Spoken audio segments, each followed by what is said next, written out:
All right, welcome back. We're here with the Democratic candidate Lennon Beqaam in Iowa's 3rd Congressional District. We're going to be discussing some national issues here too.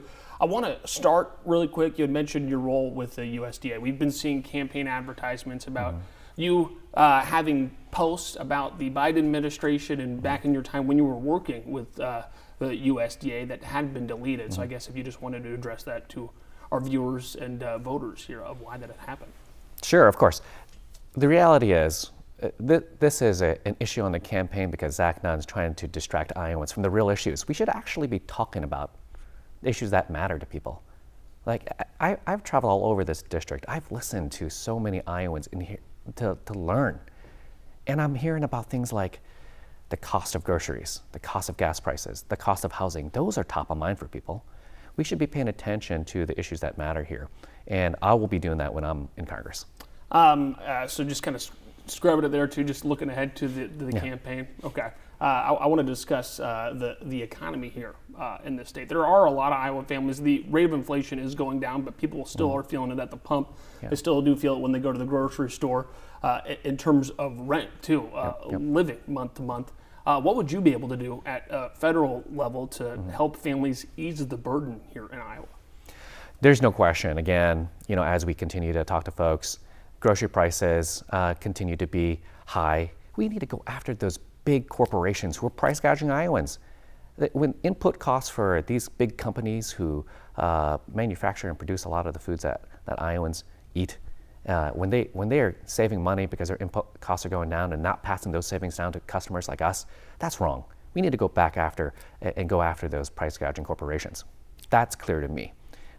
Because it's the people we need to be paying attention to. We also need to make sure we find ways to lower costs in terms of housing. And that's right, our inflation is coming down, but housing prices continue to be one of those key sticking points I hear from a lot of Iowans, not just from young folks who want to establish themselves and put roots down in a community, but from parents too, who want to see their kids chase their American dream, like I've been able to do in my life. It's really, really important for us to find ways to lower those housing costs. That means going after those big venture capital firms who literally are just buying up all of the housing stock and then raising prices on Iowans. The consolidation in all these industries of even home building, where one big company might have a monopoly over all of the construction that happens in a community. Like, those are challenges too that we need to take a look at very closely. And then there's other ways we should find ways to make housing more affordable. And that's perhaps taking a really close look at whether or not it makes sense to have a new home buyer tax credit, which I'd love to take a look at when I'm in Congress. Now I want to shift gears here. We're going to talk about the border here too. When immigration, a lot of Iowans have been concerned about this over the last several years.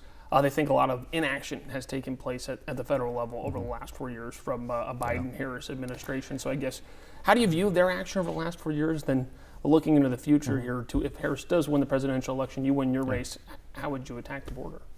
I mean, no question, the Biden-Harris administration could have done more faster. But the reality is there was a bipartisan border security package supported by the Border Patrol agents that would have added more agents to the border. It would have added more barriers where it was needed. It would have deployed smart technology to identify drugs like fentanyl. That's really key here. And it also would have forced the president to shut down the border when it became overwhelmed. That was a bipartisan border security package that would have infused the needed resources into the border right now. And for purely political purposes, we saw this happen. Zach Nunn stood silently by when his party bosses killed that bill. And this is the kind of politics and politicians that Iowans are tired of. When there's an opportunity to get something done, we should try to make it happen. That's what we need to do first, secure that border, and I'm all for that. I will support that package when I'm in Congress.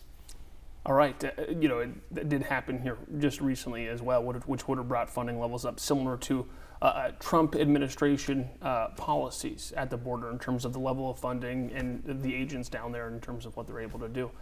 So we'll be right back talking about some more international issues right after the break.